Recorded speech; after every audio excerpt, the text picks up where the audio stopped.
Michigan's short track racing authority is Horsepower Happenings. Charlie Bauer, welcome into Horsepower Happenings. Scotty Thiel, welcome to Horsepower Happenings. John Beach, welcome into Horsepower Happenings. Adam Terry, welcome into Horsepower Happenings. Paul Pelletier. Corbin Hazlett, Riley Knoll. Matt Kemp, Dylan Stovall, welcome into Horsepower Happenings. From pavement to dirt, modifieds to sprint cars, hear from drivers, promoters, track owners, and many other industry leaders. We worked on that car for 12 days straight, and when I got to the speedway Saturday, I was out of gas. I had to take a nap. You're out there and, you know, that groove, if you're outside of it, you could be a couple tenths off or even half a second off. It is not the shock that you've won all these races. You know what I mean? There's so many pieces to the puzzle to make these cars go fast. I don't care what he says. I saw a thing on Facebook on somebody's post that's now been deleted that one of his crew guys said that the spotter told him car low and I wrecked him. With over 50 years of experience from racing to management, here are Zach Heiser and Good Rich evening, Grant. race fans, and welcome into another episode of Horsepower Happenings. This episode brought to you by Hay Fever. We'll get through it, though, I hope. Here's what's happening in a Mark News Minute in the world of NASCAR. Oddly enough, I'm not going to buy into it. Tyler Roahrig won again. Okay, good for Tyler. Rich, I see that look. Don't buy into that. NASCAR O'Reilly Auto Parts Series, Taylor Gray gets the win, and Gio Ruggiero causes his own caution, and that was enough for him to go to victory lane. That's the God's honest truth. That was enough for him to go to victory lane with the ARCA Menard Series from Kansas. Kerry Madsen snapped a National Sprint Car Tour winless streak with his high-limit victory at Lucas Oil Speedway on Saturday night. And then last night, how about Sunshine? Tyler Courtney survived banging wheels with Buddy Kofoid on the final lap and a green-white checker finish with Emerson Axum on his heels to win Sunday night at Tri-State Speedway. And finally, former USSA Kenyan Midget Series champion Ayrton Hoke made a last-lap pass on Evan Hammond to grab the win in the Dick Jordan Classic Saturday night at Anderson Speedway. More on that coming up in just a little while. Good evening. Welcome in. I'm Zach Heiser. Rich France joins me from across the way. How are you, sir? Good. I tell you, I watched a little bit of racing, and thank God for the ASA Southern Super Series and the Glen Nibel Classic, because there was no drama in either one of those races. That's or right. I'd have been starting to worry about our sport, Zach. I know. And so I took in the Glen Nibel thanks to Racing America and their coverage, and also was keeping up on the coverage on Mark News on Michigan Area Racing Connection, thanks to Winston for going down to Anderson and covering the event. Wow. What a race. What a start. What a performance by Cody Swanson on Saturday, Rich. Did you see any of that from Anderson? Oh, I watched all of it, and it really didn't matter. I mean, Tyler Roahrig did not have that far to go. Right. He was near. I mean, I think he started fifth, right? He wasted a lot of time. He was having a hard time making passes for third and for second, and wasted probably 50 laps, in all of it and doing it. But like you said after the race, I don't think it mattered. Man, Cody Swanson was just lights out. Yeah, Cody was good. Led every lap, right? I mean, just didn't matter what you did. Put him in traffic, put him in clean air, restarts.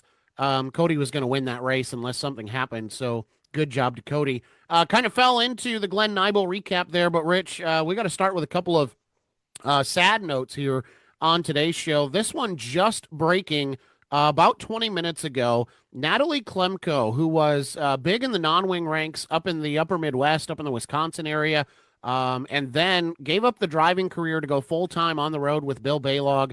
I think it said just 38 years old, Rich, and lost her battle with cancer earlier today. So we're thinking of the Bill Baylog crew and, of course, the family and friends of Natalie Klemko. Such a tragic situation, so young. And then thoughts and prayers, Rich, to the family of Kyle Hayden, 2022 Michigan Motorsports Hall of Fame inductee.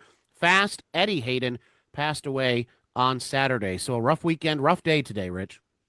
Yeah, and if I can do one, a personal one, I found out when I got home from work today, Denise Riddle, or her husband John Riddle, was a longtime ARCA official. Denise actually ran Powder Puffs back in the day, and she was a driver. John had passed away a few years ago. Denise Riddle passed away this morning. Our thoughts and prayers are with the Riddle family. Rough week, Rich, and we run into those sometimes, and we understand driver passed away in qualifiers at the Nürburgring over the weekend as well. So just a tough weekend.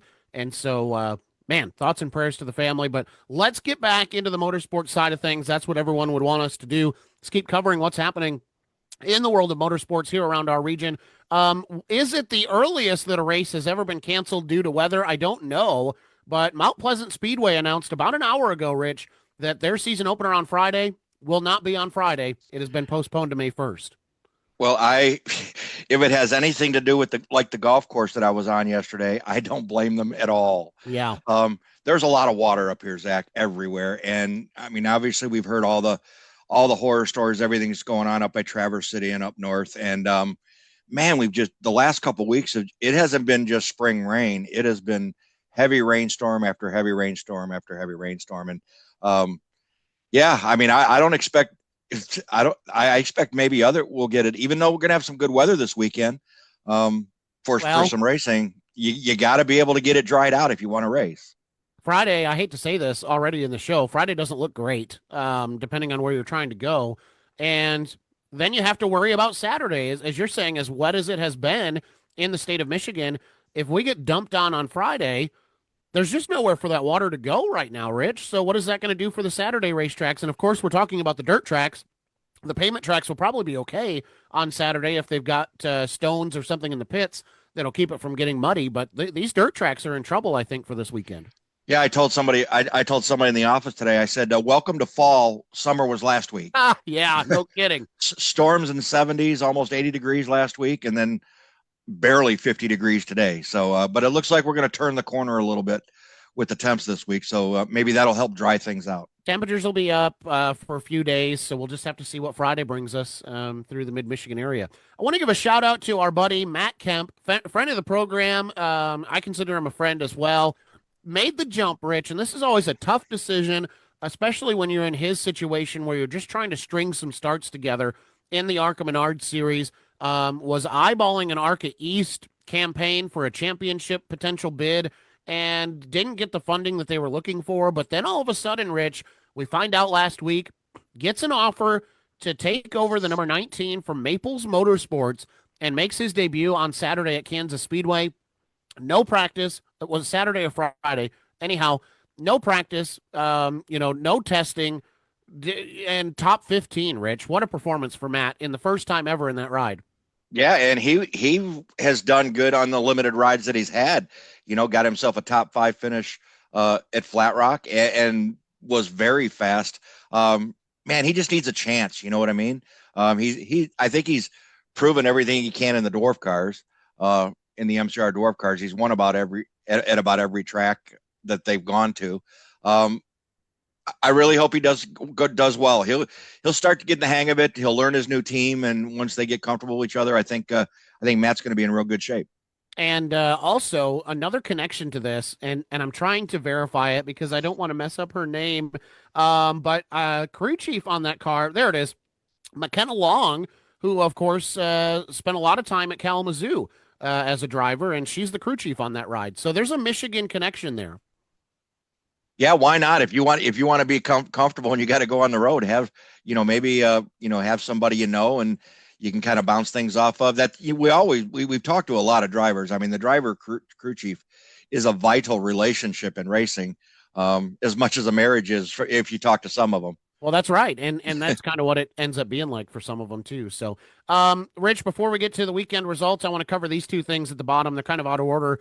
First and foremost, let's talk about the Turn 1 CRA Pro Series presented by Chevrolet Performance. We'll have to wait for their debut, which will now come during the Big O Classic at Owasso Speedway. But this sets up a very intriguing weekend for Flat Rock and Toledo down the road in August. Yeah, August 8th, August 9th on a Sunday. Is what they're going to do. And that's fine. Get it back in the summer. I mean, could they have maybe got it in on Saturday? I don't know. It stopped about halfway through the day, but it was not going to be warm, and Sunday was going to be terrible. It was just going to be very cold. Sunday wouldn't have been the day. But when you have a limited schedule like they have at Toledo, and the full schedule like you have with the Turn 1 CRA Pro Series, you don't have a lot of options available. I'm glad they were able to figure one out. And the other thing about this is, and maybe you don't realize this, Rich, but this is what I was told anyhow, I wrote the press release, is what this does now for the 350 Super Modifieds is creates a doubleheader weekend with a stop Saturday, August 8th at Flat Rock Speedway before going to Toledo Speedway on Sunday, August 9th. Well, that fits in kind of well. It's a 20-minute drive down the road to get there. So that's convenient for anybody that wants, any of the out of towners that want to run in the 350 Outlaw Modified. Yeah, that's a really convenient weekend for them. All right, let's take a look at the first edition, Rich, of the Dirt Late Model Power Rankings presented by Competition X Sports. Not a whole lot to discuss here, but we will tell you this because this was a very big discussion point on social media. How are they determining what these power rankings are? Well, of course, these are over on Mark, Michigan Area Racing Connection this year. And so the Mark News power rankings, here's how it'll work, Rich. We had a discussion committee meeting last week. Top 5 finishers for the Dirt Super Late Models. And again, these are all in Michigan. Dirt Super Late Models, Open Wheel Modifieds, Winged Sprint Cars, Template Late Models, and Outlaw Super Late Models. Those will be our 5 divisions again this year. Top 5 finishers will automatically earn points toward the power rankings. The kicker is that the 4 committee members have 2 bonus points per each division that they can award. So let's say, for example, that a driver goes 19th to 6th. Well, they're not going to get power rankings points. But if the 4 committee members say that was a heck of a performance, they could end up with 8 points, which is more than you would get to win that race for the power rankings point system. So obviously there's not a lot of drama to it right now because we only had 1 race last week at Crystal Motor Speedway. Brandon Thurlby won. The committee members didn't award any bonus points. So it's a pretty lazy power rankings to start. Yeah, we need to get some tracks going. Berlin's going to get underway this weekend, so that's going to be fine. And, I don't know. It's there's points set up, right? We don't make the rule. We don't decide who's going to get the points. The points are set up the way they are.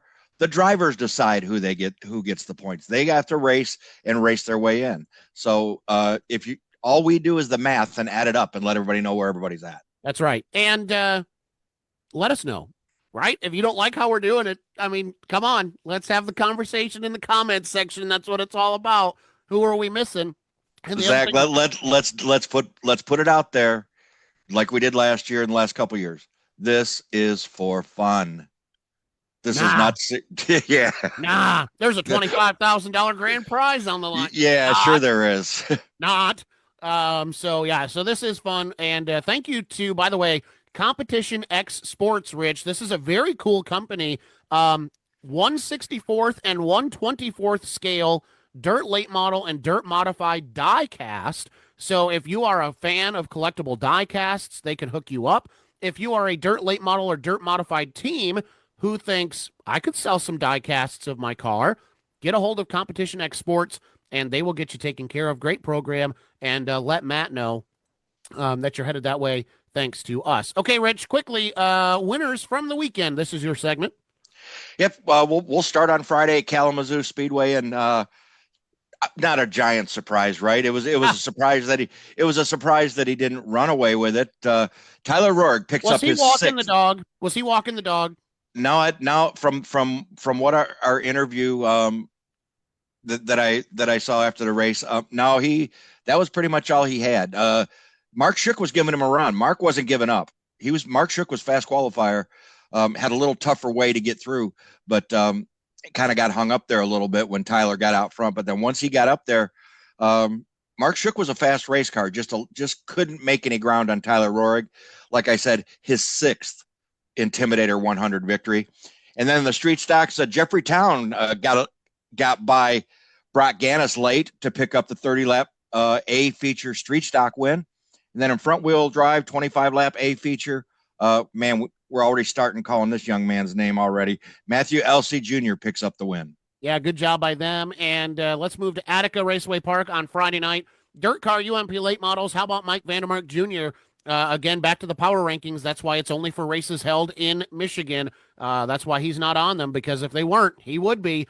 2 out-of-town races, 2 wins for Mike Vandermark Jr. How about Cale Thomas in the 49X machine? Picked up the 410 wing sprint car division, and Steve Rando went to victory lane in the 305 sprints. Rich, we talked about the 500 sprint car tour in Kenyon Midgets at Anderson on Saturday. Cody Swanson dominates and gets the win.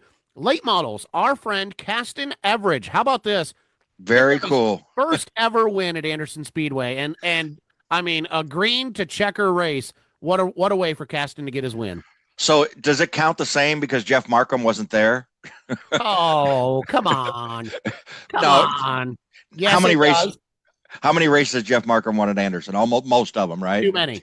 Yeah. It still counts. Guess what? He had to race 12 other guys to get that win. So No, I'm teasing just because I Jeff know. wasn't there. I was just teasing him. But congratulations to our friend Caston Everidge. That's awesome. And then Thunder Roadsters, 15 laps on the Roval. I wish I would have stayed up for that. John Robbins gets the win. Did you stay up for that? I missed that. Yeah, John Robbins is one that, where we met John Robbins was at Winchester when we had the Roadster Star coming there, and he had a very strong car at Winchester as well. This time they didn't just send him around in a circle. They had him come through the infield, come back out on the racetrack. Cool. It was pretty cool. All right. Hey, that is going to do it for our news this time around. We're going to take a break. When we come back, not one, not two, but three young ladies who race at Owasso Speedway. And by the way, they're all related, and currently they all share the same last name. The Jernigan Racing crew is coming up next. On the other side, you're listening to Horsepower Happenings. The Horsepower Happenings podcast is Michigan's short track racing authority. For nearly a decade, Horsepower Happenings has given race fans a chance to hear directly from their favorite drivers, local track owners, and promoters. Horsepower Happenings is the only podcast keeping fans engaged with Michigan area racing for 52 weeks a year. Don't miss the Horsepower Happenings podcast live on Facebook every Monday night at 6:30 and available everywhere you enjoy podcasts. Visit horsepowerhappenings.com and follow on Facebook, Instagram, X, and YouTube. Think your camper handled the winter just fine? Think again. Every time the temperature fluctuates, drop moisture freezes and expands, turning tiny hairline cracks into major pathways for water. That freeze-thaw cycle is a silent killer for RV seals. If you haven't had a professional roof and exterior sealant inspection this spring, you're likely towing a leak you can't see yet. Midwest Camper Repair specializes in catching that winter damage before it reaches your interior. We're mobile and we check it all from the roof to the floor. Don't let a winter crack ruin your summer fun. Call Midwest Camper Repair today and start the season sealed tight. Call 419-799-1171. That's 419-799-1171. Or visit MidwestCamperRepair.com. Serving the tri-state area from the roof to the floor, Midwest Camper Repair has you covered. This place completely fills up for the little 500 people from all over. Here comes Jake Trader at number 29. How about that? He will be the bridesmaid no more. Bobby Santos is going to pick up the win. Oh, trouble already. Wow. Trouble over at turn 4. 2 to go. Cody Swanson is there. Here goes Roahrig, back-to-back champion. Tyler Roahrig wins. I guess tonight I was a sprint car guy. Welcome back to Horsepower Happenings, live from the Mickey Mouse Clubhouse, apparently. Noah, our producer in team chat, says that I sound like a version of Mickey Mouse. So, okay, well, I'll take that. It is time for our first interview presented by No Limit Carts and Parts. It is our pleasure to welcome in three ladies who make up Jernigan Racing. Let's go through it. Bobby Joe, Riley, and, of course, Kennedy, all on the program tonight. Ladies, welcome in. Thanks for being on Horsepower Happenings. Thanks for having us. Well, I'm going to start with, and is it Bobby Joe? Is that how you like to be addressed? Yes. Okay, so I'm going to start with Mom, right? And we're going to work through this. Bobby Joe, take me back to where Jernigan Racing begins and how you, well, I guess let's start with your racing career, and then we'll talk about how the other young ladies get involved. So my racing career actually started when Kennedy got in an accident in her first season, and I was really anxious and wanted to try it. So I asked, hey, can I jump in your car and just try? And she's like, of course, but do not race that car with my number on it. So we cut the 88 into a 38, and I went out there for my first practice. And I come off the track thinking I was like the baddest person ever. And my family's just laughing at me, telling me that was horrible. You were so slow. Oh, and I'm like, no. you guys are screwing with me. And then I went back out again, got better.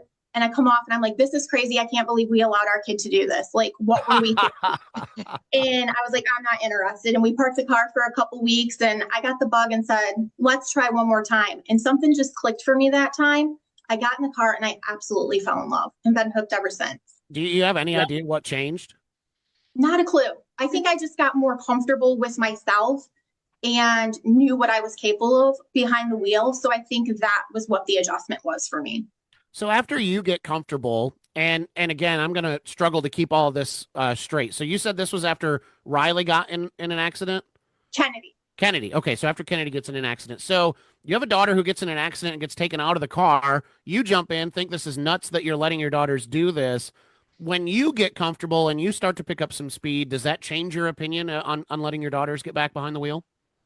Yeah, it did. I felt more comfortable after I kind of learned what the situation was and how to handle the car and how the other people on the track were. I felt more comfortable with my kids being on the track. And it's weird for me because I always tell our fans and stuff, like, I hate being on the sidelines watching my girls. I am super nervous. I'm a wreck. But if I'm on the track in some weird way, I feel like I can protect them. Okay. Like they're safe if I'm there. So when we always hear, this is a little bit different. We always hear a lot of, second, third generation drivers in our area, and it's usually the guy's side, right, of doing it. There's a lot of sons that follow in their dad's footsteps. How did the first conversation take place with Kennedy saying, yeah, I want to go racing? As a joke, actually, we were at Owasso Speedway as spectators one night, and her and her father were going back and forth. Ryan Cords was actually out racing, and he was 14 at the time, and he was just winning every race. And she's like, I could do this. And he's like, bet. And that, 2 weeks later, I think we had bought her a car, got it ready, and had her out there for the season. Kennedy, did you expect? Yeah, I think we're going to go the same route. Did you expect anybody to call your bluff on that? Yeah, I totally did. I'm super shy and never would do anything. I didn't even want to play like volleyball at school because people were watching. So it was totally unexpected that I would ever be somebody to do something like this. So go ahead, Rich. So yeah, I was gonna ask Riley. So now you see your sister and your mom doing this. What makes you decide you want to do this crazy thing? Yeah, it's definitely, I don't know, it was just super exciting to watch, just like how much fun they were having. And it's definitely different from being like a spectator into it and then seeing like the background of Owasso Speedway and just being in the cars. So I wanted to give it a shot. I mean, why not? If my mom and sister are in it, I wanted to join in too. So now I got to ask the thing. Are you three out in the shop every night throughout the summer working on these race cars? I would be lying if I said every night, but we do help turn wrenches on the cars, and we do work on them. We do what we can. I'm going to ask all three. What's your favorite thing to do during the week on the race car? I like to do the bolt check, make sure everything's tight. I have a huge fear that my team is going to forget to tighten my lug nuts. So I always joke with them before I go out, did you check my luggies? Awesome. Kennedy, is there something that you like to do during the week? Well, I use my brakes to all extremes, so I like to make sure those are still good. I'm usually bleeding brakes. All right. And Riley, how about you? I'm still learning, so I love just watching what Kennedy, my mom, and my dad are doing. So I'm following along, watching what they're doing, and just learning as much as I can. So, Kennedy, you get in this accident, and, mom takes over the car. When the time comes for you to come back, are you expecting mom to get her own car now at this point? Like, what was that like? Yeah, it kind of been discussed that if I was coming back that we would have separate cars, but it was just nerve-wracking to go back, so there was a lot of hesitation in it. What was the accident like, for those who don't know? Like, what happened? I was in third place, and we were going into turn 3, and it was before Owasso Speedway had built the wall in the back, so there was just straight gravel back there, and I hit my brakes on the gravel, got cut up, and spun in front of everybody, and got T-boned 4 times, and lost the motor on the track. It's pretty crazy. Yeah, that's and so a lot of people who've never driven before don't realize that when you're in an accident, even if you don't get hurt, but if you're in an accident that there's a fire or you flip or any sort of accident where you do get hurt, there becomes a big mental roadblock that you have to get over to get back behind the wheel. How did you navigate that?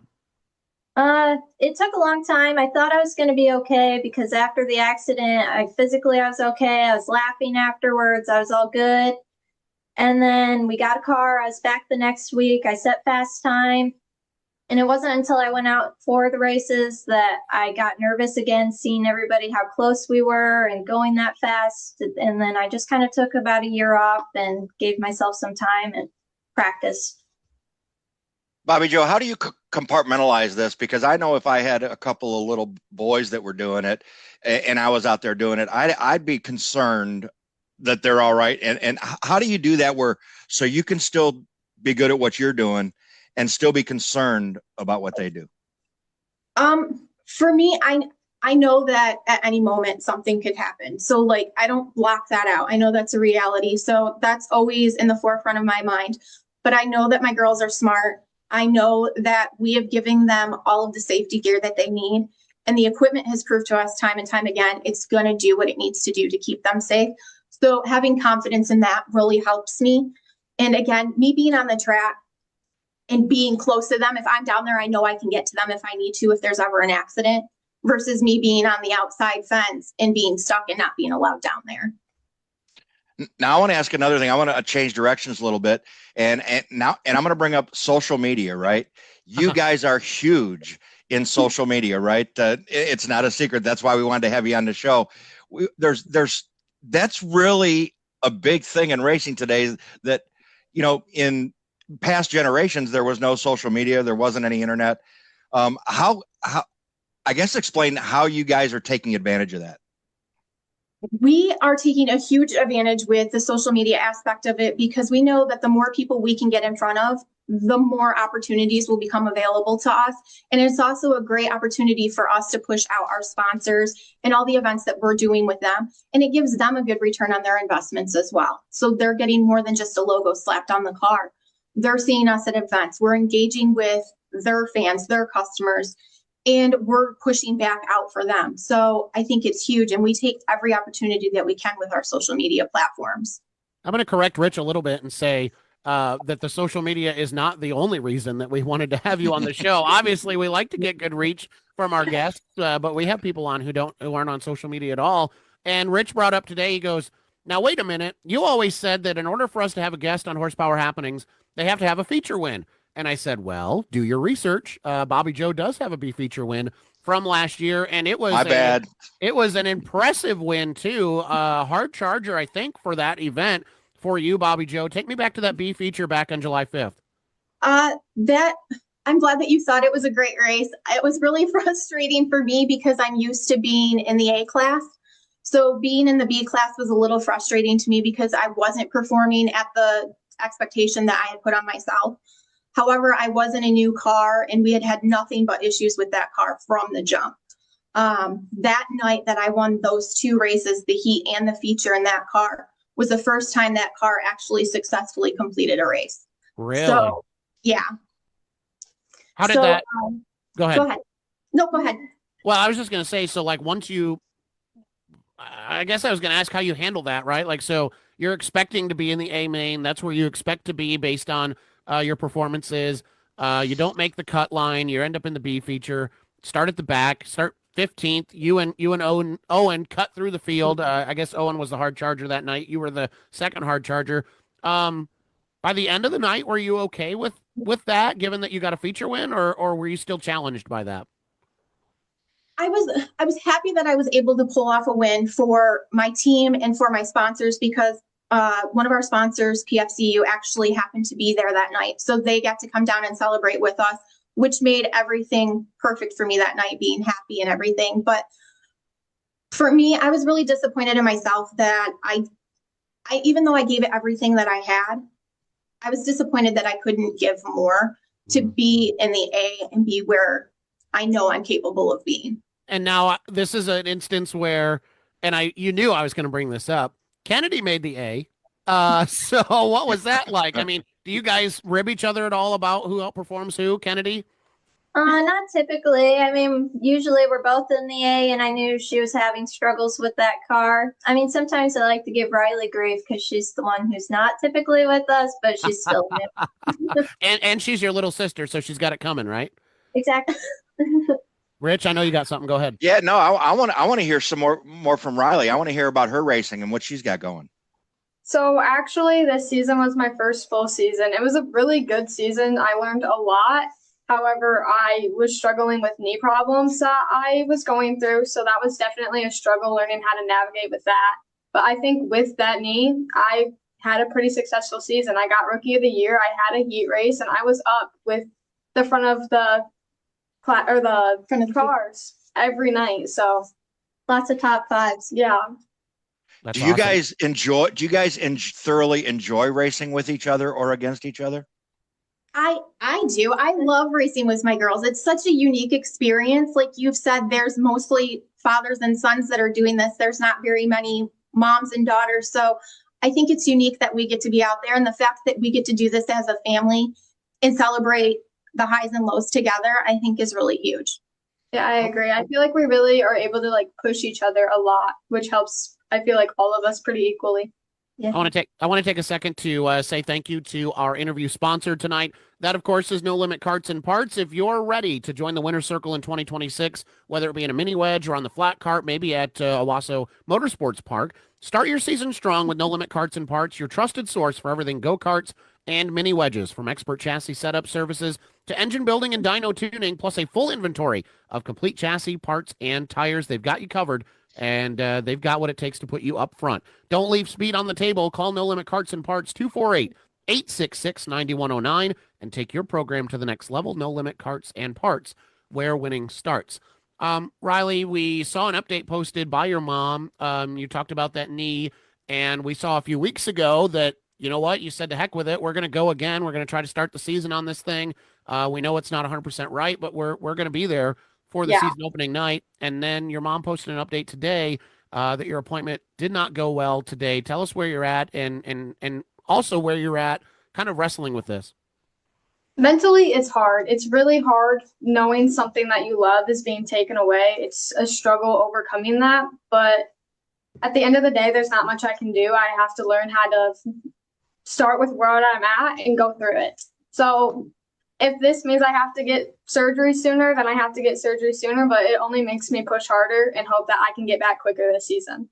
Well, that was going to be my question. And, Bobby Joe too, if, cause you were there, if you want to answer, whoever, this doesn't spell the end of the 2026 season for you, does it, Riley? Or is it just a delay? So hopefully we're praying that it's just a delay, but as of right now, my surgery recovery is looking to 6 to 8 months. So. Oh man. Yeah. Oh man. Bobby Joe, how tough was that as a mom? It's pretty heartbreaking because this is also her senior year, and you've mentioned this is her third surgery in a year. So she's had a lot taken from her. Nothing about senior year has gone as expected. And then knowing that she was really excited for the season to kick off, and now potentially that's been ripped away too, is really frustrating, just watching her try to navigate through that experience and all the emotions that come with it. It's heartbreaking not being able to fix this for her. And then what about you, Kennedy, as a big sister? How are you helping Riley through this? Usually just mocking her to no mercy. Perfect. That is a big sister response right there. I usually try to just encourage her and tell her high school is just a piece of the puzzle. This season's just a piece of the puzzle. There's a much bigger picture. She's got her whole life to have these experiences. So. And I guess, guys, because Bobby Joe and Kennedy, you guys are going to race and still do your 2026 season. We'll talk about that in a minute. But how is it important going through Riley's recovery that you keep her involved? It's very important. I don't ever want Riley to feel like because of what she's going through that, so to speak, she's an outcast and no longer part of this. She's very much a center focus of our team and a glue that actually holds us together. So she will be involved as much as possible. And I know that as stubborn as she is, she will be at every race, stumbling around in the pits or whatever to be with us. So she'll be giving us what she can. Now, is Riley's car ready? Riley's car is ready. So Riley, if Mom or Kennedy junk a race car, do they get to use yours? What's the deal? Absolutely. Stubborn me would say no and keep it to myself, but I want to help them. If it means they can have a successful season, why not help? Yeah, for sure. What is the goal here? And obviously, Riley, I think I'll start with you because you're the newest, and even with the setback, I think as you're getting ready to graduate high school and you're looking, like Kennedy said, you're looking at the rest of your life now. What are you hoping to do in racing? And Riley, we'll start with you and we'll go around the horn on this. I honestly just want to improve as much as I can. The only thing that's important to me is improving. Like, I started with nothing. Like, I just want to learn as much as I can. So I'm hoping that I could get into higher classes as years go on and I learn more. Kennedy? Same thing, pretty much. I just want to advance into other classes, try different things, but I'm just doing it for the fun of it. And then what about you, Bobby Joe? I want to grasp every opportunity that is available. I would love to continue moving up through the ranks in different classes. Eventually, I would like to be in a late model. I've never done dirt before. I think that would be fun. Hey. So just really just grabbing every opportunity there is and just making the best experience out of it. So let's talk about 2026. We're trying to get going here, right? It's right around the corner. The weather's starting to get, you wouldn't think it if it would ever stop raining, but we're trying to get everything going. Kind of tell what's your guys' plans for 2026? So we originally had talked about Owasso as our home track. We had talked about doing the races there for the season and then also traveling a little bit. After getting the news today, we're going to have to kind of reevaluate what that means for us. I don't think traveling is going to be an option that much for us. So we'll have to reevaluate that. But we're really looking forward to the races that we have on the schedule for the 2026 season with Owasso Speedway. Rich, you looked like you had one more. Was that it? No, I didn't know. I thought I saw that there was an issue. You had a street stock that maybe might have to be put on the back burner for a little while. Yeah, so the street stock, we actually have it put away for the season. With us, unfortunately, only having 5 races for that class and having to rebuild the motor. The motor that we got was junk, so we were going to have to rebuild and reevaluate, and it was just going to be more money than what we really wanted to put in for a short season of only 5 races. So we decided to put that on the back burner and reevaluate that during the off season and move forward with it. So what are you guys going to do when you get a motor for that? Is it going to be like a 3-person fight to see who gets that ride? No.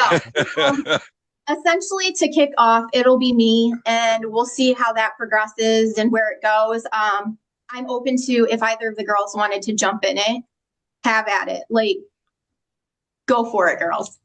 And I was going to ask about that too. Like, we hear a lot of parents who have kids that are in mini wedges or go-karts or compacts or whatever they're in. We hear a lot of parents start to go, okay, maybe it's time for me to step out and dump the resources in. But you guys have so much fun racing together. And then, you don't really know what's ahead for Riley. You don't really know what opportunities are going to present themselves for Kennedy. Like, where are you at on that? Because a 3-car operation has got to be a huge undertaking to try to have 3 cars that are prepared to go out there and race as hard as possible. It's a huge undertaking. We could not do it without my husband and all of our team that is behind us. It's ridiculous how much work it is to keep 3 cars going. So we appreciate it. I've actually had in the back of my mind, and I haven't shared it with a lot of people, but if I can pull off a championship, I will gladly step down and put every resource I have into backing my girls. I'm not naive to the fact that I'm older, so at some point things are going to get harder. I'm going to be less marketable and things like that. So I will dump every resource that I have available into supporting my girls.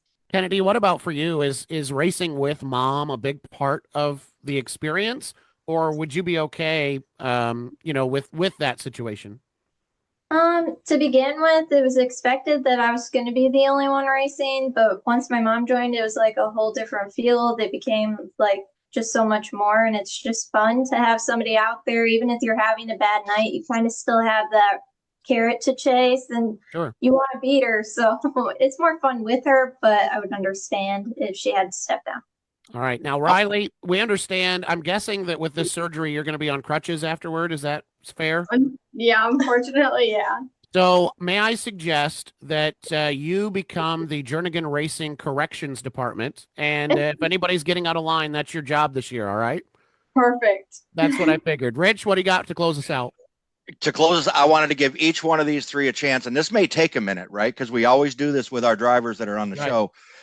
We want to give you a chance to talk about your partners and thank them for everything they do for you guys. And I'm sure you guys have your own and maybe share some, but you guys can split it up if you want. We'd like to give a huge shout out to PFCU Credit Union, SP Tools USA, and Mini Beast. Do you want to throw out more? We have Cadets Hardware as well. They have all been huge sponsors for us, and they've been with us since the beginning.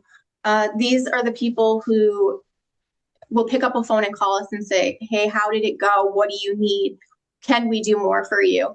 And they have all become family. We don't look at them as sponsors. They've literally become family. And some of them will be like, hey, it's Uncle Jeff, just checking in with you guys. That's awesome. So we really appreciate all of our sponsors.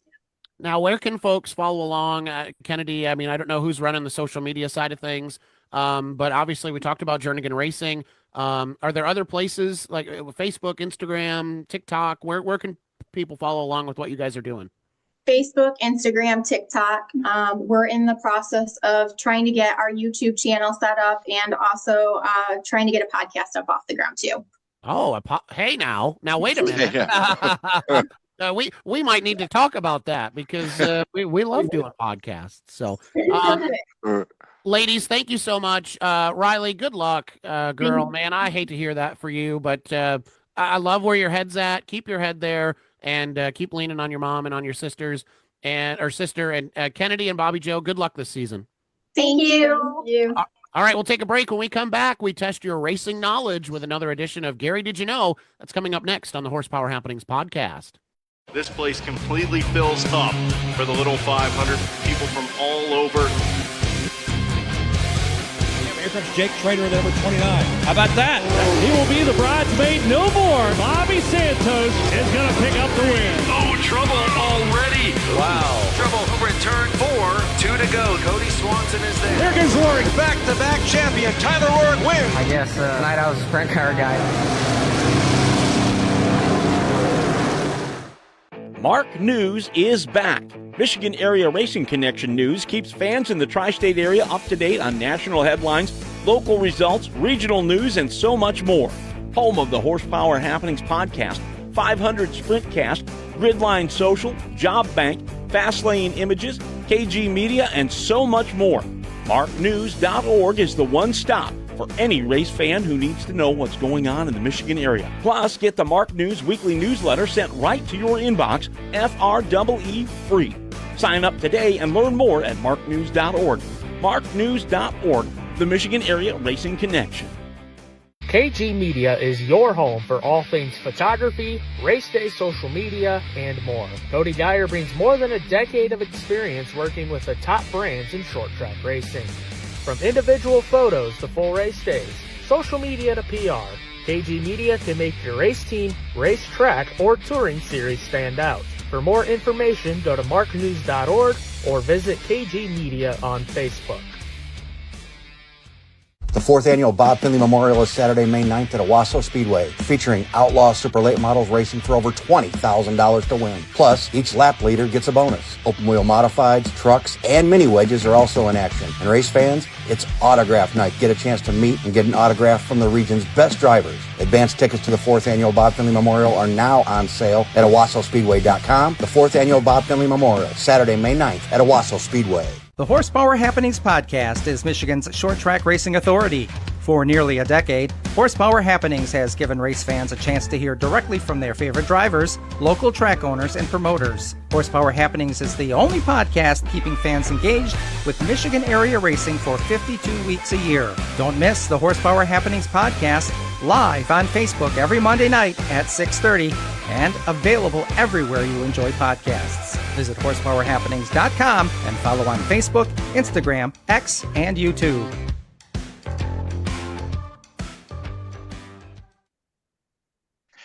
Welcome back to Horsepower Happenings, and you can tell it is the third Monday of the month, and that means Gary Lindahl with Gary Did You Know? Gary Lindahl, welcome into Horsepower Happenings. Always a pleasure, guys. A lot of fun.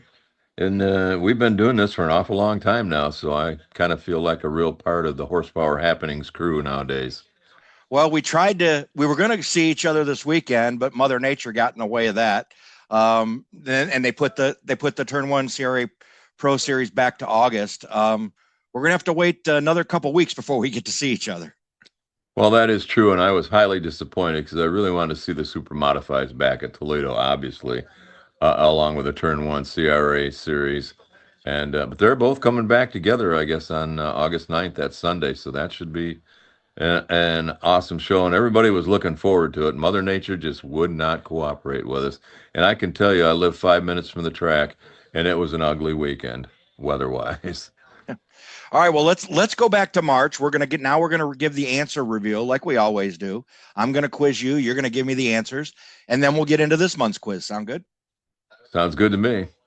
Okay, from March, question number 1. Which state was the Bonneville Speedway located? This probably wasn't a fair question, but actually it was located in Kentucky. Oh. See, I would have thought if just because I would have said like somewhere out west, because the only thing I know is like the Bonneville Salt Flats, and that's what I would have. But I'd have been way wrong. I think you might have had a few answers like that, but I was impressed. Anyway, that's what it's all about. See, you learned something, Zach. Zach learns something every month. Every time. All right, Gary. Question number 2. This man owned the Velodrome Midget Speedway.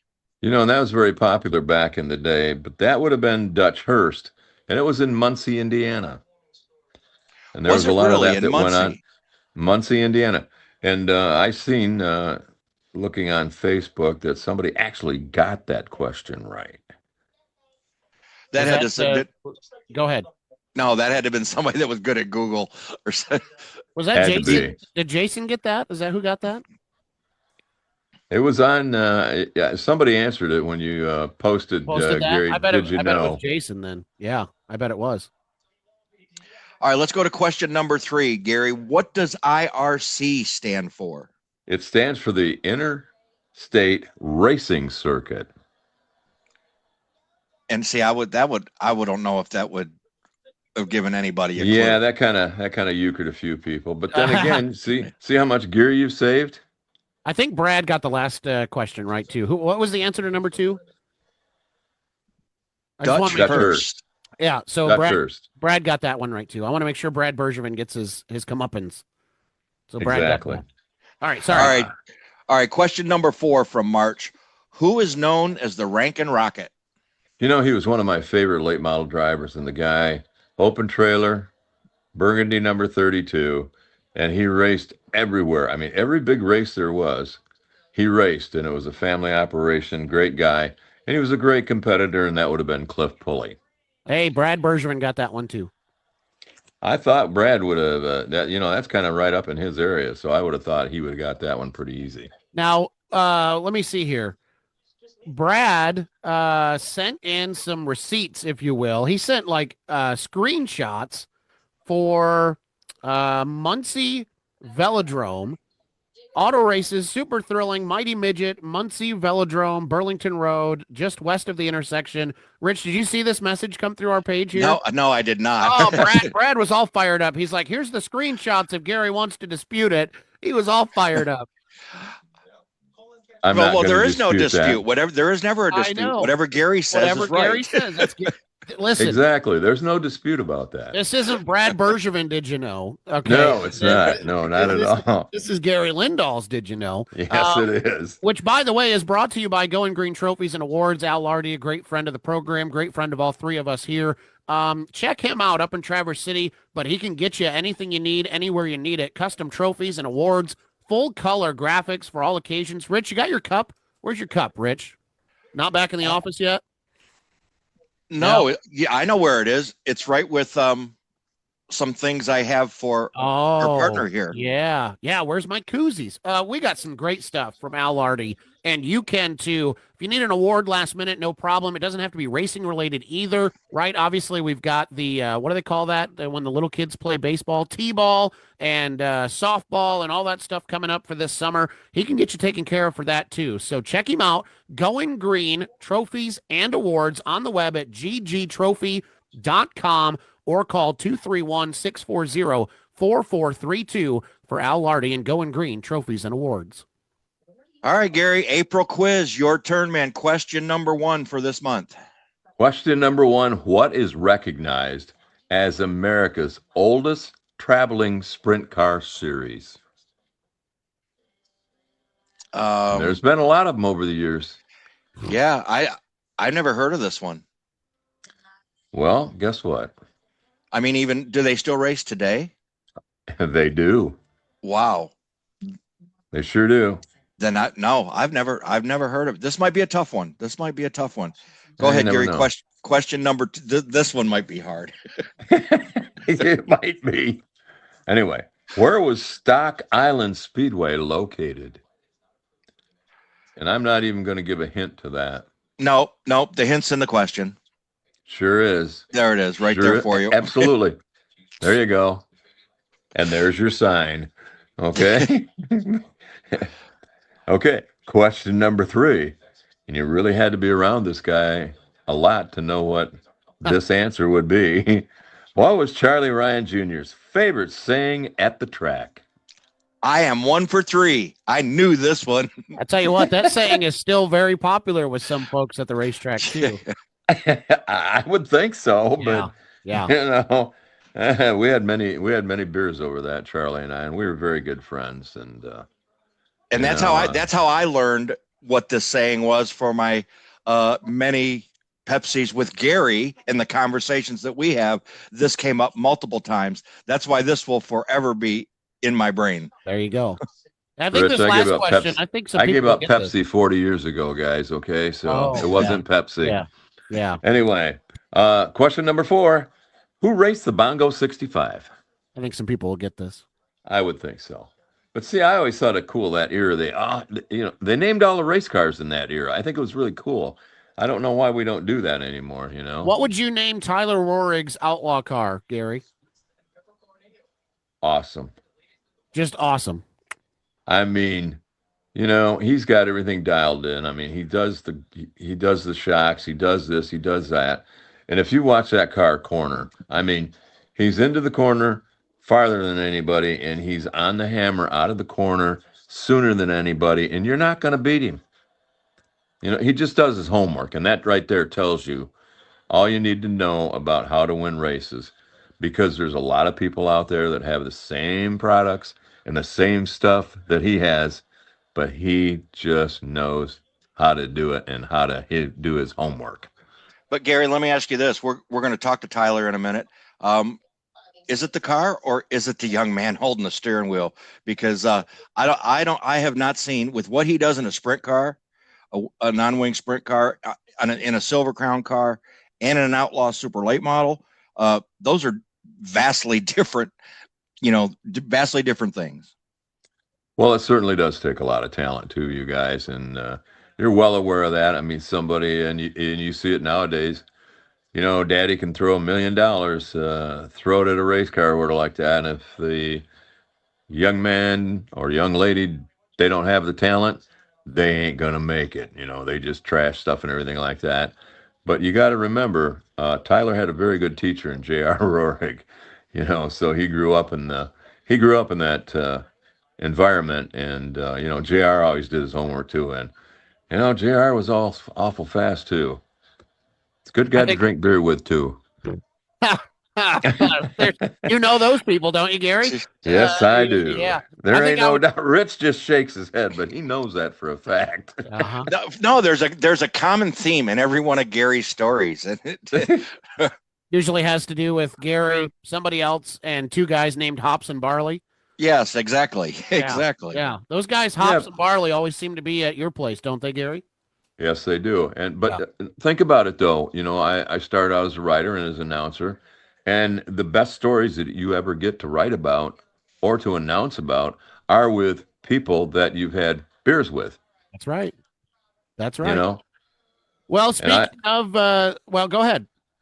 And I was going to say, the lesson I learned a long time ago: if you want to be a good writer and be a good announcer, you first have to be a good listener.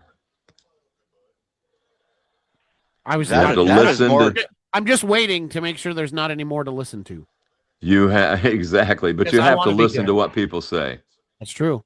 That is true. Number 1 rule of communication: you got to be a good listener. So that's it. All right, Gary, we're going to talk to Tyler Roahrig coming up. Anything you want us to ask him? I'm not quite sure. I've had the opportunity to announce a young man, and I mean, we've seen him in Silver Crown, seen him in sprint cars, and seen him in the Outlaw Late model. I would be just curious if I don't know how he did. Did he run the 1 million wing sprint? I don't think he made it down for the 1 million. Nope. Okay. Nope. That would be interesting That would be interesting to ask him about that. Okay. Yeah, the wing sprint car. I wonder if he's ever driven a wing car. There you go, Gary. He has. He has at Toledo. Oh. Okay. Yes, he has. All right. Well, we'll ask him about that. There you go. All right, Gary. Thank you so much, sir. We appreciate it. Do you know this is 2 times in a row that I figured this thing out? Isn't that scaring you guys? I'm proud of you. Hey, I tell you what, as technically challenged as I am, Rich has given me an attaboy. I think you've earned a beer, sir. I think you've earned a beer. Thank you very much. I appreciate that. All right, Gary, send us to commercial break with your iconic line, would you? As all my rowdy friends say, we'll see you and look out. Mark News is back. Michigan Area Racing Connection News keeps fans in the tri-state area up to date on national headlines, local results, regional news, and so much more. Home of the Horsepower Happenings podcast, 500 Sprintcast, Gridline Social, Job Bank, Fastlane Images, KG Media, and so much more. MarkNews.org is the one stop for any race fan who needs to know what's going on in the Michigan area. Plus, get the Mark News weekly newsletter sent right to your inbox, FREE free. Sign up today and learn more at marknews.org. marknews.org, the Michigan Area Racing Connection.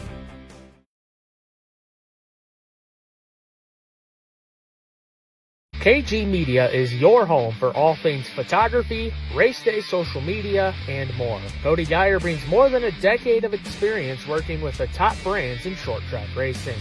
From individual photos to full race days, social media to PR, KG Media can make your race team, race track, or touring series stand out. For more information, go to marknews.org or visit KG Media on Facebook.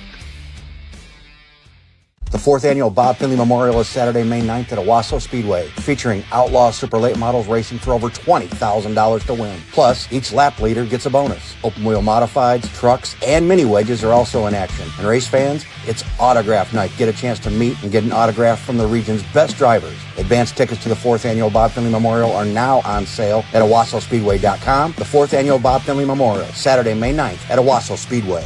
The Horsepower Happenings podcast is Michigan's short track racing authority.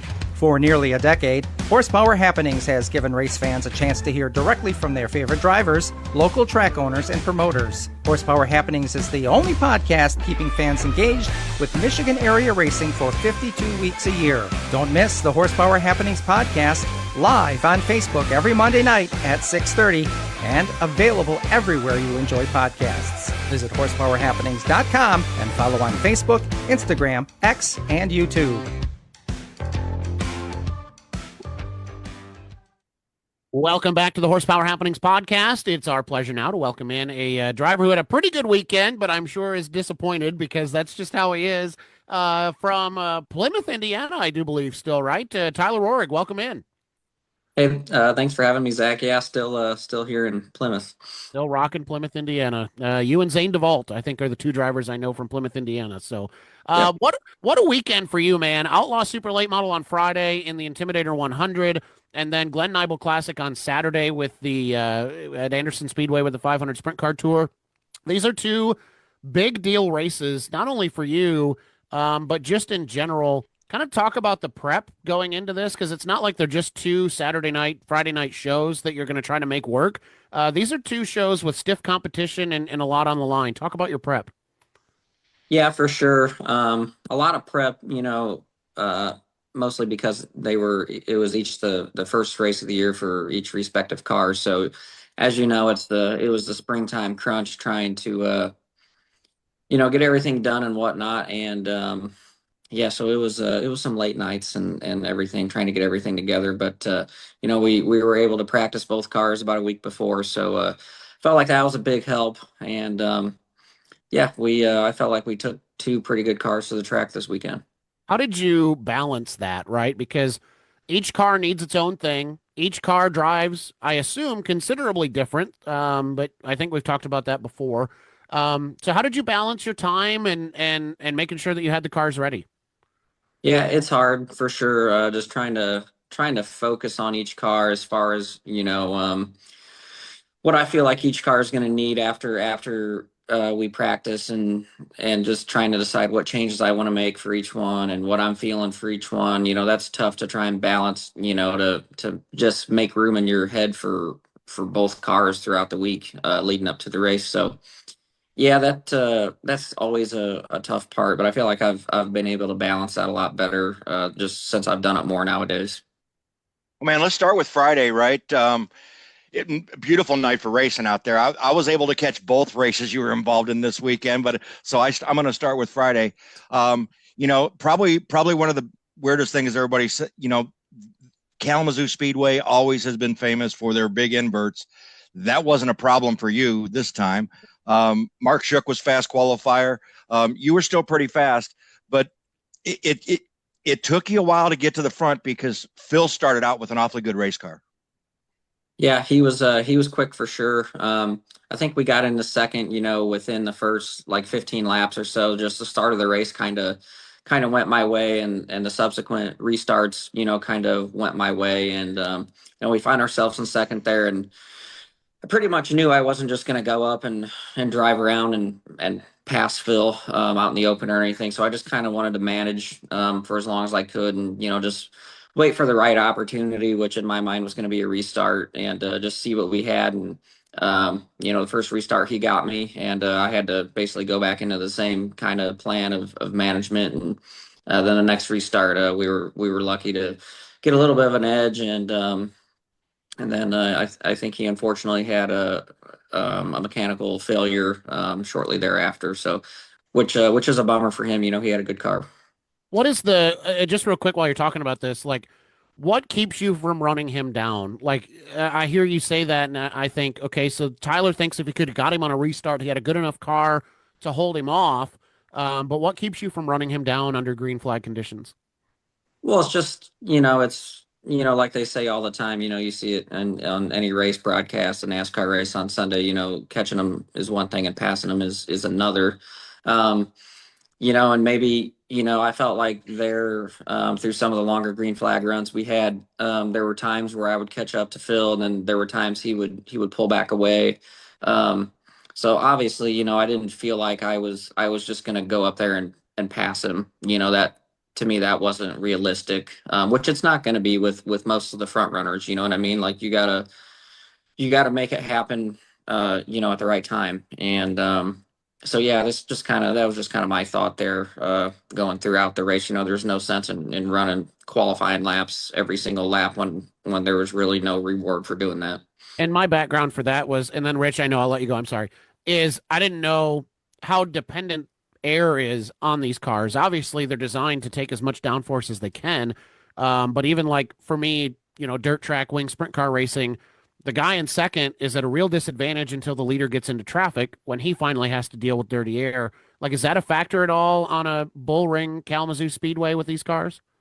Yeah, for sure. I think it is more now than it ever has been, especially at Kalamazoo. I don't know if just because the track is losing grip or what, but it seems to me to be more noticeable, I thought, Friday night than really I've ever felt like it has. So yeah, that was another aspect too. You don't want to be too close to where you're sliding around and everything. Again, with no real reward for doing that. So, yeah, I don't know. There's just a lot of mental battles, I guess, that go in my mind during a race. Like, am I doing the right thing or not? You know what I mean? You were able to get out there and run for a little bit by yourselves, click off some laps, right, leading. And then you get a couple late cautions where now, and Mark's pretty solid second. He had drove away from third. Are you concerned knowing you got to race Mark Shook those last two restarts? Oh, certainly. Mark's a phenomenal driver. They're a great team. He's really fast at Kalamazoo. Obviously, he was fast that day. He covered us all in qualifying by a tenth of a second. So yeah, I was definitely worried that at one point on one of those restarts, he kind of got, I felt like I got a good launch, and then he drove up next to me and actually had a little edge on me going into turn 3. And I just remember thinking to myself, like, well, I'm done, but somehow we came out of turn 4 in the lead still. So, but good, clean racing as always with Mark. I really, really enjoy racing with him. What is it about you and Kalamazoo Speedway, the love affair? Because, I got to ask that, man, because it doesn't matter if it's the Clash or the Intimidator, man. They might as well put your name on the top of it the way you run there. I don't know, just growing up, that was always the hot spot and, the place to be. And it's just always a place I really really wanted to do well at, growing up. And I don't know, it's always really fit my driving style, whether I made myself, just uh made myself, drive to whatever that track likes, and just and as far as car setup too, it's a tough place to get a hold of, handling wise. And I don't know, it's just it's a place I always enjoy going to. It's, it's real racy. There's multiple grooves, and it's really round, and which is kind of what I prefer. Dumb question of the week award going right here. Still fun to win that race? Oh, for sure. Yeah, fun to win any race. Anytime you can win at Kalamazoo, I feel like it's hard. No matter what, it always seems like the races there are hard to win, no matter what the circumstances. Are your expectations? I mean, do you roll in there kind of feeling like it's win or bust? Yeah, I feel like that any race really. I just, that's our goal is to go and win, and if we don't, we just got to work harder. All right. I want to take a quick second here to say thank you to our marketing partner who makes it possible for us to have this interview tonight. That's, of course, Independence Heating and Cooling. They have rolled out their new Comfort Plan program for less than $13 a month. The IHC pros will come and make sure that your HVAC system is running smoothly, just like Tyler talked about. Races are won in the shop throughout the week, and your home's HVAC system is no different. The same rules apply to home ownership. Feel better about your home's functionality with an Independence Heating and Cooling Comfort Plan starting from just $12.99 a month with savings on emergency and scheduled services. Visit ihcpros.com. That's the letters ihcpros.com, or call 517-425-0224 for Independence Heating and Cooling, Southern Michigan's Bryant dealer. Bryant, whatever it takes. Rich? Yeah, so let's go to Saturday. Not quite the biggest smile on your face after that one, but man, Cody had that thing on go from lap one of the Glen Nibel Classic, and you started fifth, I think, and really had trouble with a couple cars, and you had to burn a lot of laps doing it. But then you made the comment, it wouldn't have mattered if I didn't have trouble. I wasn't going to catch Cody. Yeah, I don't really think, we had much for him. Yeah, I had to pass some cars and had to run pretty hard to do that. But I watched him in practice even, and it looked like, he could do all the right things, to get around Anderson. So yeah, I don't know. He had me covered by quite a bit at the end of the race though. So that was kind of disappointing. But second's not anything to be ashamed of. It was such odd conditions for a normal sprint car race. The cars were so light and the tires were so big, and when it's cold like that, I feel like it really it makes a lot bigger difference than say it would for a late model. So I don't really know how much. As far as what, Tyler? Like no grip or what? Yeah, I think so. Just like I said, the tires are so big and the cars are so light. You don't have a lot. A lot pushing the tires into the ground. And then with the cooler temperatures, and the lack of grip in the track. Yeah, I don't know how much thought to put into it moving forward. I hope not much, but I don't know. We'll Not see. until you see the weather forecast for the Little Five, right?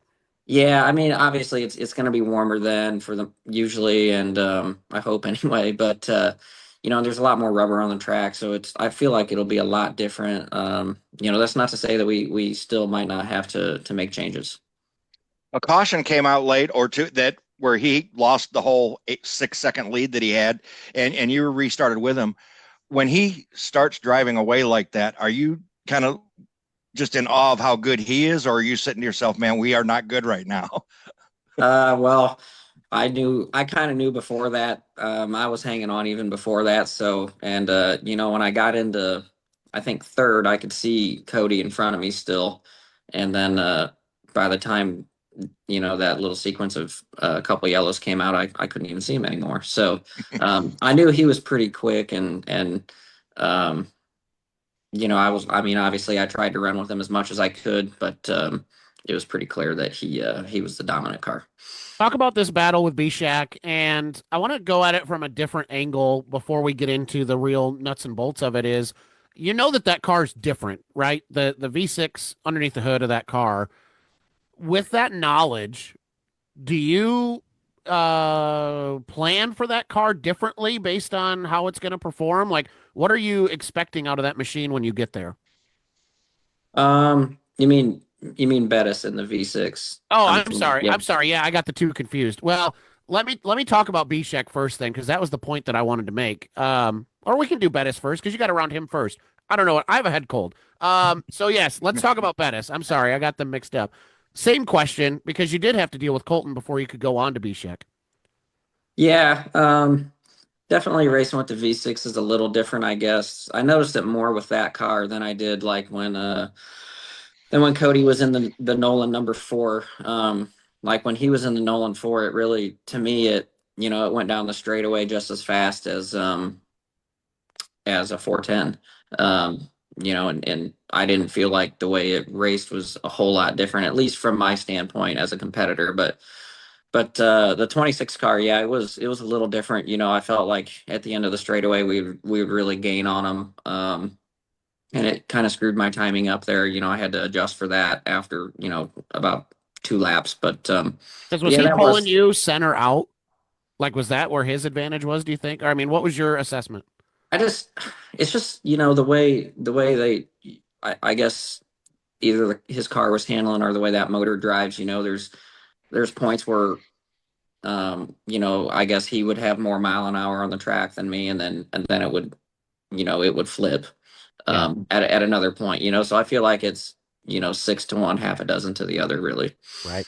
All right, let's talk about B-Shack now because, man, I'm watching this race at home and I'm thinking Tyler's got to be about 150 degrees under the helmet of that thing. Not because B-Shack's doing anything wrong, but every time you get a run, it just you wouldn't get far enough to his inside to set up the pass and make the pass. And then the one time you did, the car gets loose. Somehow you guys don't end up in the fence in turn 4. And then you finally are able to make it happen. And kind of as Rich alluded to, by that point, Cody's gone.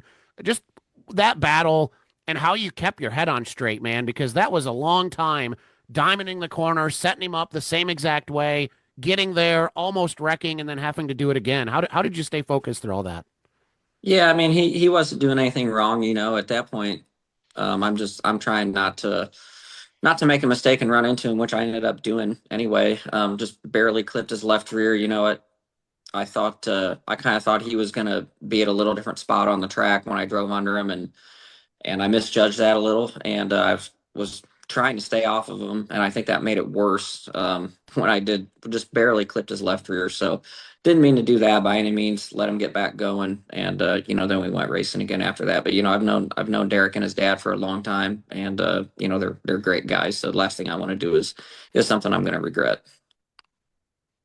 Where I wasn't sure if Rich had something. We talk a lot about the Glenn Nibel Classic, and we talked with Jared Owen on the 500 Sprint Cast last week about there being some reservations about moving this race to before the Little Five. What are your thoughts on that as a guy who's a two-time Glenn Nibel winner, a two-time Little 500 winner? Does the placement of this race really matter to you? Does racing before the Little Five hold a lot of concern for you?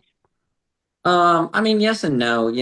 I can see both sides of it. There's only so many weekends after the Little 500 to have races, right? You effectively lose almost 2 months by not racing before then. But from the competitor side, it makes it tough. Just, it's no secret that parts are really hard to get nowadays, and they're more expensive and whatnot, and so that I feel like that puts an added strain on the competitors trying to get their cars done and everything.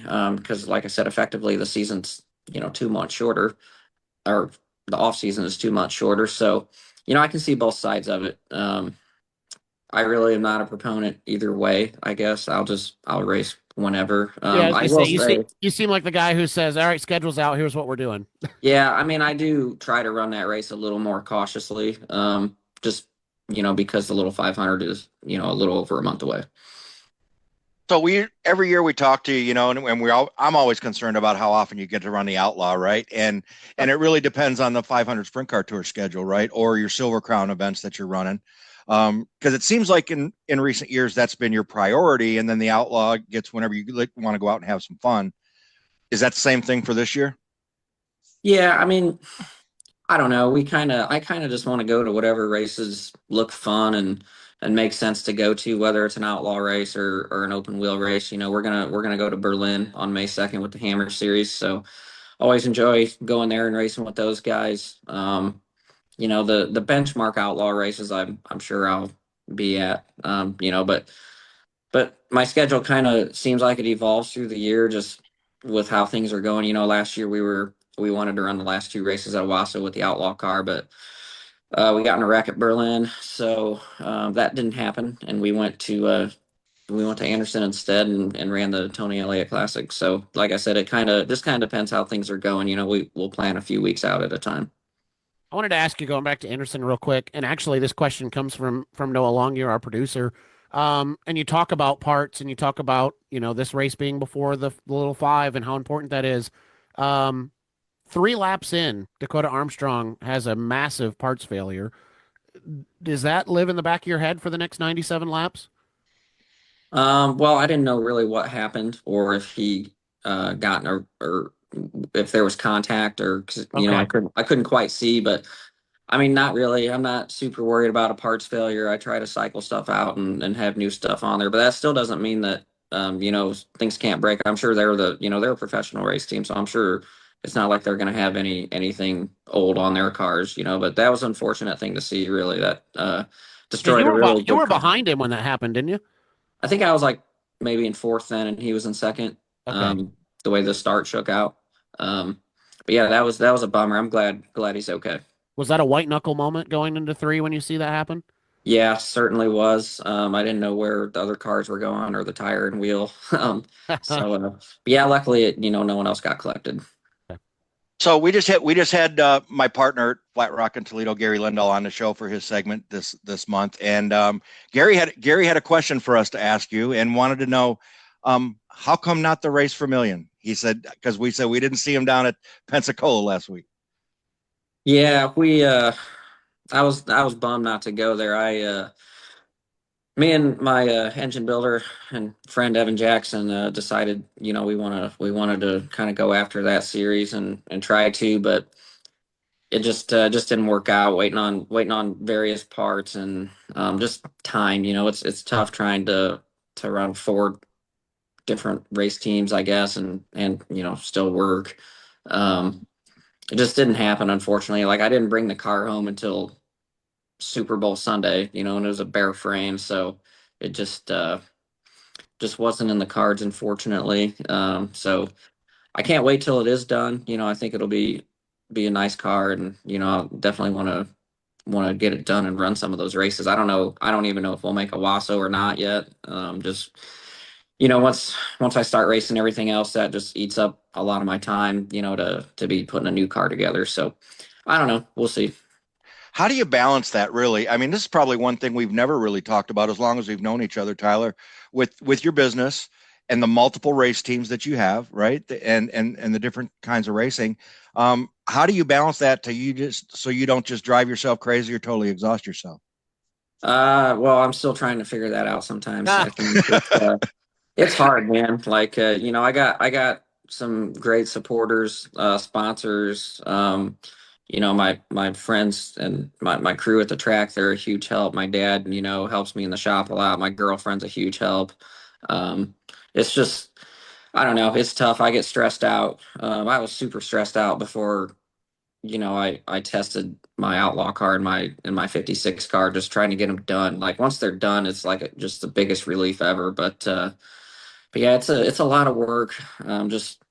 Just really, really stressful. My business obviously gets super busy, around right when racing starts to get busy. So, yeah, I don't know. It's still a ongoing battle to try and balance it.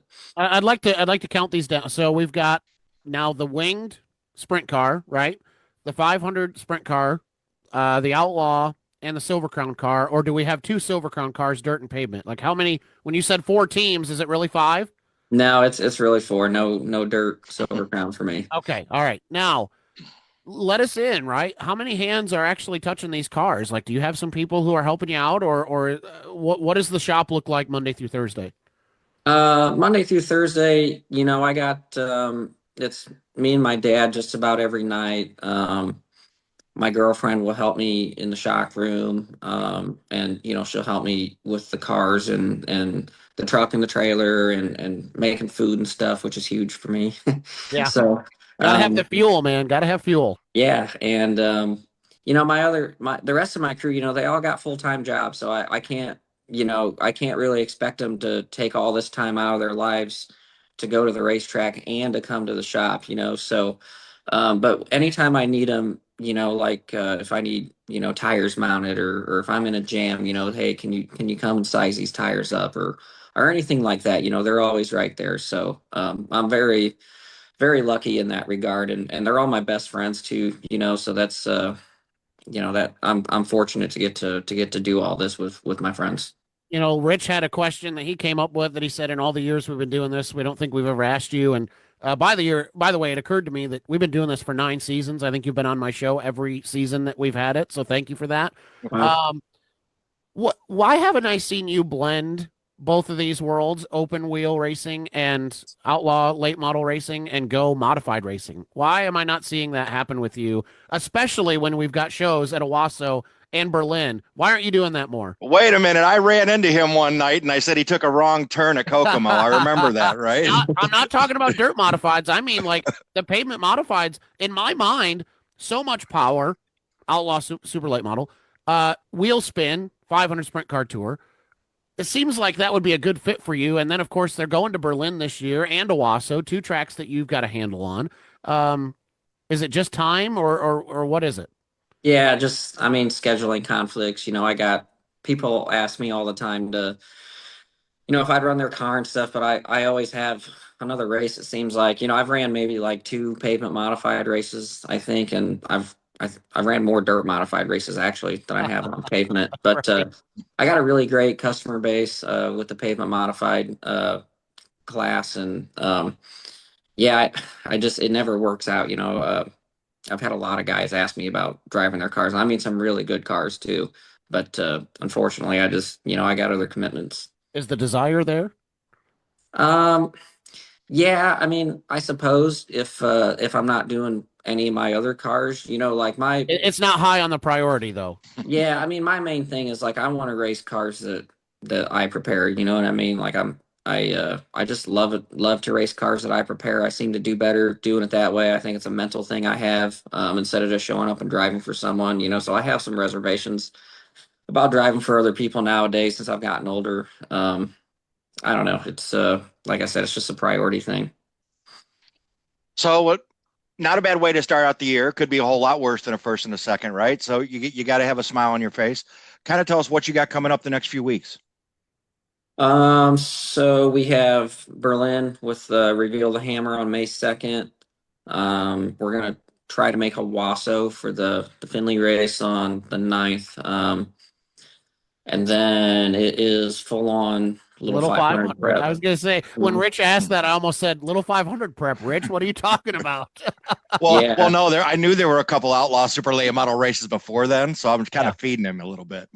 Yeah, so like the week before Little 500, I have like a rule, like we're not racing that week, like especially now that the Hoosier 100, we're running the Silver Crown race, and that's a car I got to maintain and prepare and take to the track. So it's a lot of work to get ready for that week for sure. Those are 2 huge races that I really want to win, and so yeah, I try to set aside most of the month of May just for that. Not saying that we won't go to some other races, but I don't know that it's going to be necessarily at the forefront of my mind.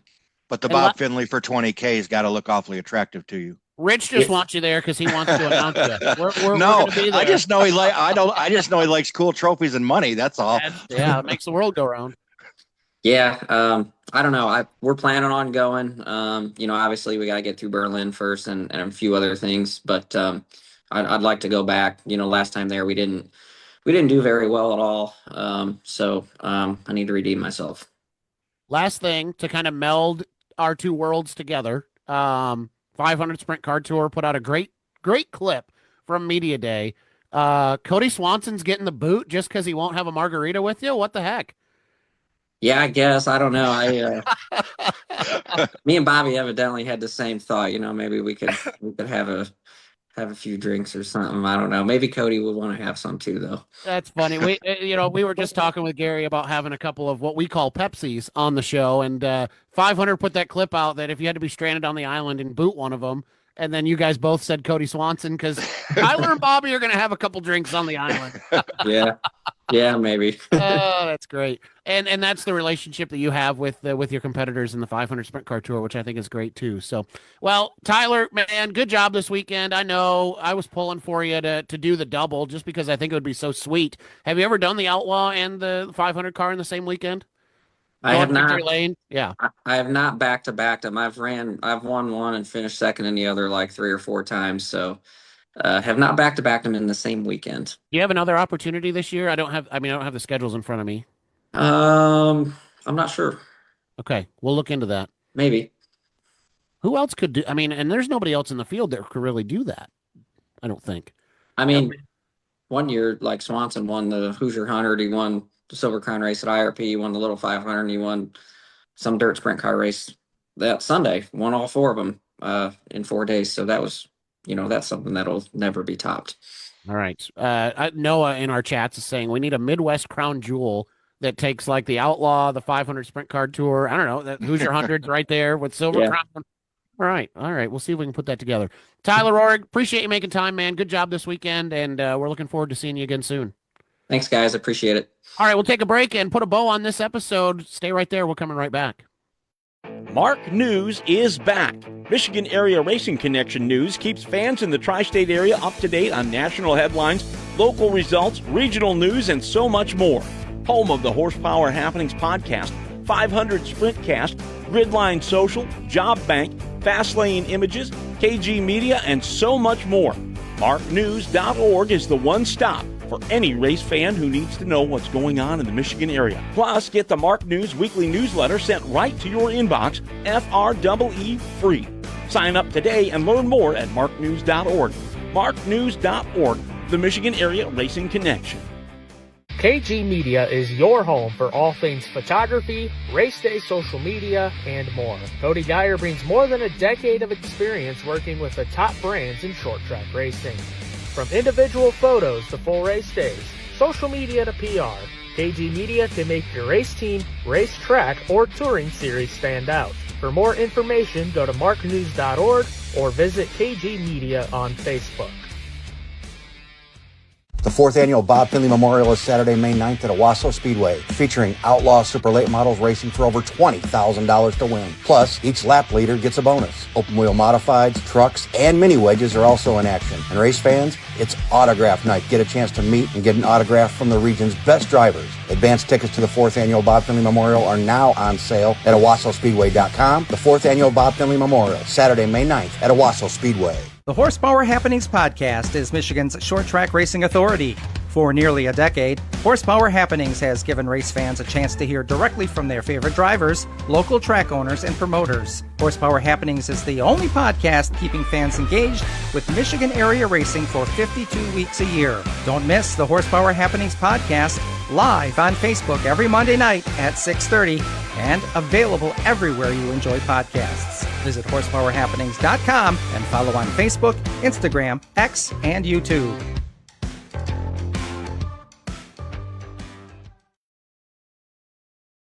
Mark News is back. Michigan Area Racing Connection News keeps fans in the tri-state area up to date on national headlines, local results, regional news, and so much more. Home of the Horsepower Happenings podcast, 500 Sprintcast, Gridline Social, Job Bank, Fastlane Images, KG Media, and so much more. MarkNews.org is the one stop for any race fan who needs to know what's going on in the Michigan area. Plus, get the Mark News weekly newsletter sent right to your inbox, FREE free. Sign up today and learn more at marknews.org. MarkNews.org, the Michigan Area Racing Connection. Welcome back to Horsepower Happenings. And Zach, man, nice having Gary on the show. The Jernigan Racing ladies, man, that was cool. And then always our annual chat with Tyler Roahrig. It would have been cool if he'd have pulled the double, but still first and second, not too bad for Tyler. Yeah, now what he's going to do is go out there and win that third Little 500, and we're going to have him on back-to-back months, which we don't like to do, but hey, sometimes you got to do it, man, because that would be rare air if he could pick up that third little 500, he'd join Cody Swanson, who of course is a friend of the program, and Jeff Bloom, who we had on last month. So that would be pretty cool. Just a little 500 preview for you here as we sit, about a month out from the little 500. I think if he wins himself another little 500, that we're gonna have to have our listeners and viewers tolerate him for another show. That's a pretty big win. Or push traffic over to the 500 Sprint Cast, because I can almost guarantee we'll have him on there if he wins the third. What if he wins the Bob Finley? Man. Yeah. Just save it up, right? We might have a guest. We might have a guest host for the month of May. We'll talk to him in November when everything's done. Okay. And we'll go over everything that we had planned. So let's take a look at this upcoming calendar of events. And Rich, this is a good sign. We've got a lot of things going on this weekend. Mother Nature tentatively allowing them to happen. And you're going to try and get back to work this weekend on Friday night. Yeah. From what I understand. Go ahead. I-96 Speedway season opener.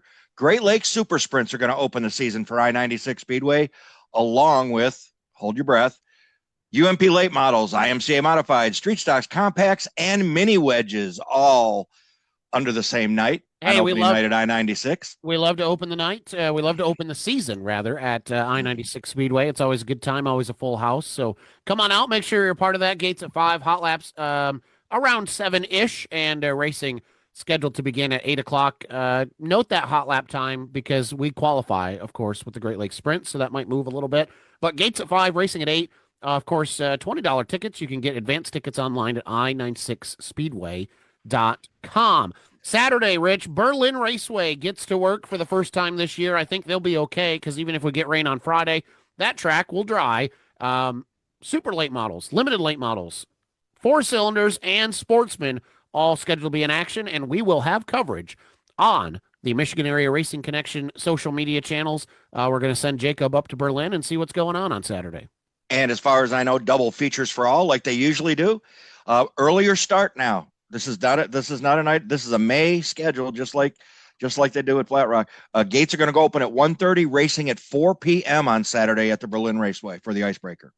So that should be a good weekend, and make the trip up there if you can. If not, we'll have you covered here on social media. Also want to mention Silver Bullet Speedway scheduled to open on Saturday night, the 73rd annual opening night. 5 regular classes of racing, including IMC modifieds, Pro late models, Michigan Street Stocks, Road Warriors, mini wedges, and Rich, all-American trucks from Owasso and Birch Run will be at Silver Bullet Speedway on Saturday, April 25th. And then not to be outdone, Crystal Motor Speedway will be in action with the Great Lakes Super Sprints on Saturday as we kick the doors open to the Great Lakes Super Sprint season with a doubleheader in Michigan this weekend. I like how some of these tracks are letting us tiptoe into the season, Zach, so it's not all thrown on us at once. Because then the week after that, it's a few more tracks and another couple tracks after that. So, and then, man, it's full bore. Our show on May 4th is going to be out of control. Just plan on that. Is what it is, right? What are you going to do? That's exciting stuff. All right, I want to say thank you again to the Jernigan ladies for making time to be on the program. Gary Lindahl, of course, Tyler Roahrig. Appreciate him making time to be on the show once again as well. For Noah Longyear, our producer, thank you, Noah, by the way. He had to really scramble. Internet went down like 45 minutes before the show was supposed to begin. So he got it back 10 minutes before the show was supposed to begin. So appreciate Noah scrambling to get us live this week. For Rich France, my co-host, I'm Zach Heiser. Thanking you all so much for tuning in, and we'll talk to you same time, same place next week right here on Horsepower Happenings. You've been listening to Horsepower Happenings. The views and opinions expressed in tonight's show may not directly reflect that of Horsepower Happenings. The contents of this program may not be reproduced, retransmitted, or disseminated without the express written consent of Horsepower Happenings. Follow Horsepower Happenings on Facebook, Instagram, X, and all major podcast platforms, including Spotify, iHeart, iTunes, and Pandora, to keep up on what's happening.